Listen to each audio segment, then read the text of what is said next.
আমাদের সবার শরীরের প্রত্যেকটা কোষে জীবনের একটা ইনস্ট্রাকশন ম্যানুয়াল বা নির্দেশিকা আছে, তাই না? আর সেটাই হলো ডিএনএ। কিন্তু যখন একটা কোষ ভেঙে দুটো নতুন কোষ তৈরি হয়, তখন এই পুরো নির্দেশিকার হুবহু কপি তৈরি হয় কিভাবে? চলুন, আজ আমরা এই অসাধারণ প্রক্রিয়াটা, মানে ডিএনএ রেপ্লিকেশন বা জীবনের কোড কপি করার রহস্যটা বুঝি। প্রত্যেকটা জীবের জীবন কিন্তু শুরু হয় একটাই কোষ থেকে। আমাদের মতো বহুকোষী প্রাণীর বেড়ে ওঠা হোক বা এককোষী জীবের বংশবৃদ্ধি, সবকিছুর মূলে আছে কোষ বিভাজন। কিন্তু ভাবুন তো, একটা কোষ ভাগ হওয়ার আগে তার সবচেয়ে জরুরি কাজটা কি? তাকে তার সবচেয়ে মূল্যবান সম্পদ, মানে জেনেটিক ব্লুপ্রিন্ট বা ডিএনএর একটা নিখুঁত কপি তৈরি করতে হয়। এটাই হলো আজকের আলোচনার কেন্দ্রবিন্দু।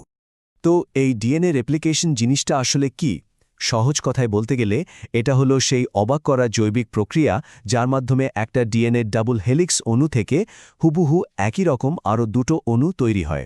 এটা কোষ বিভাজনের একেবারে প্রথম শর্ত। এটা ছাড়া কোষের সংখ্যা বাড়াটাই অসম্ভব। আচ্ছা, তাহলে চলুন একটু ইতিহাসের দিকে ফিরে তাকাই।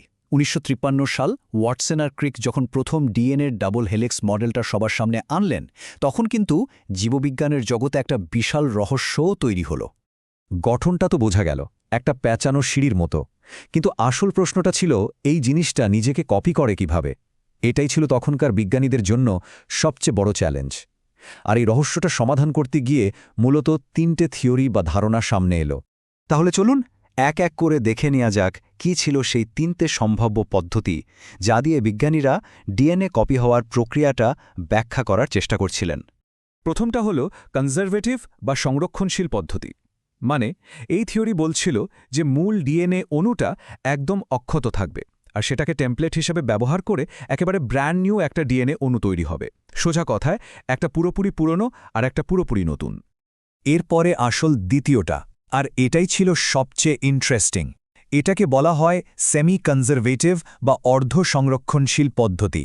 এই আইডিয়াটা ছিল ডিএনএর দুটো স্ট্র্যান্ড বা সুতো আলাদা হয়ে যাবে, আর প্রত্যেকটা পুরনো সুতো একটা নতুন সুতো তৈরির জন্য ছাঁচ হিসেবে কাজ করবে।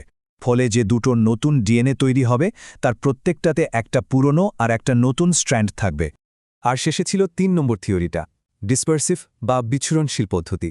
এটার আইডিয়াটা ছিল আর অন্যরকম। এটা বলছিল যে মূল ডিএনএ অণুটা ছোট ছোট টুকরোয় ভেঙে যাবে, আর নতুন তৈরি হওয়া দুটো অণুই হবে পুরনো আর নতুন খণ্ডের একটা জগাখিচুড়ি বা প্যাচওয়ার্ক।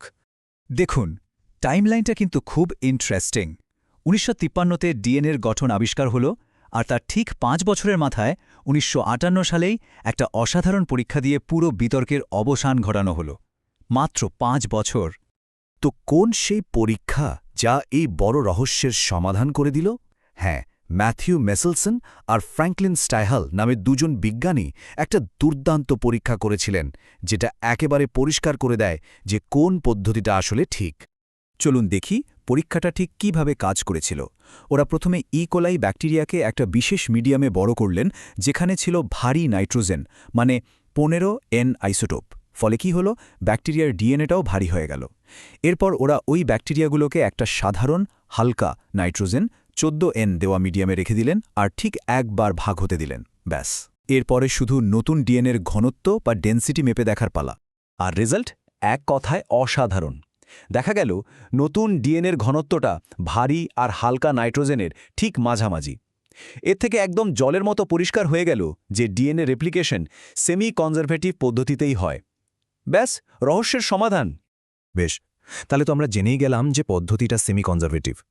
কিন্তু আণবিক লেভেলে, মানে একদম ভেতরে, এই জটিল কাজটা হয় কিভাবে? চলুন এবার সেই মেশিনারির ভেতরে ঢোকা যাক আর দেখি কারা এই কাজটা করে।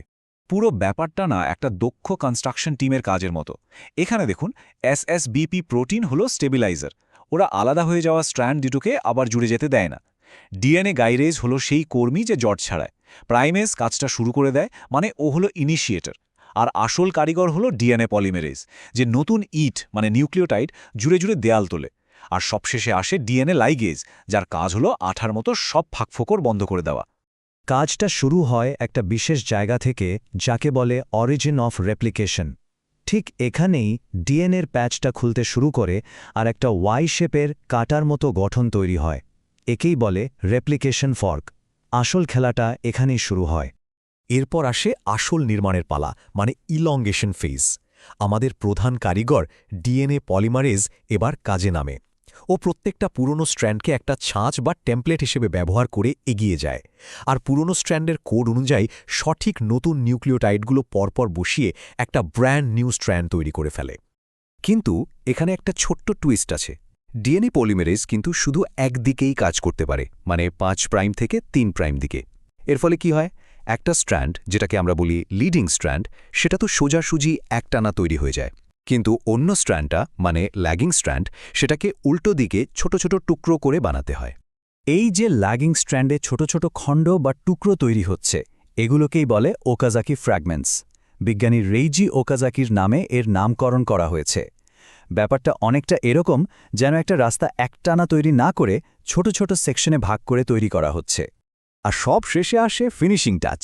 আমাদের আঠা বা গ্লু, এনজাইম মানে ডিএনএ লাইগেজ, এবার এগিয়ে আসে ও ল্যাগিং স্ট্র্যান্ডের ওই সব ওকাজাকি খণ্ডগুলোকে একে অপরের সাথে জুড়ে দেয়। সমস্ত ভাগ ভরাট করে একটা নিখুঁত একটানা ডিএনএ স্ট্র্যান্ড তৈরি করে ফেলে। আর এভাবে একটা ডিএনএ থেকে হুবহু 2টো কপি তৈরি হয়ে যায়। তো আমরা পুরো প্রক্রিয়াটা তো দেখলাম, কিন্তু প্রশ্নটা হলো, এটা এত গুরুত্বপূর্ণ কেন? এর গুরুত্বটা ঠিক কোথায়? পুরো আলোচনার সারমর্ম কিন্তু এই একটা সহজ ধারণার মধ্যে লুকিয়ে আছে। অর্ধেক পুরনো, অর্ধেক নতুন। এই সেমি কনজারভেটিভ পদ্ধতিটা এটা নিশ্চিত করে যে জেনেটিক কোডটা প্রায় নিখুঁতভাবে কপি হয়, আর এক প্রজন্ম থেকে পরের প্রজন্মে ঠিকঠাকভাবে চলে যায়। আর এটাই হলো কারণ কেন এই প্রক্রিয়াকে জীবনের ভিত্তি বলা হয়। এর জন্যই তো আমরা বড় হই, মানে বহুকোষী জীবেরা বৃদ্ধি পায়, এককোষী জীবেরা বংশবৃদ্ধি করে, আর প্রজন্মের পর প্রজন্ম ধরে জেনেটিক ইনফরমেশনটা টিকে থাকে।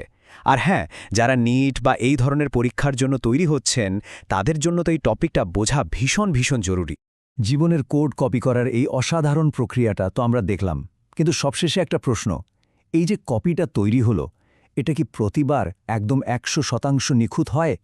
আর যদি কখনো ভুল হয়ে যায়, তখন কি হয়? সেই গল্পটা না হয় আরেকদিন শোনা যাবে।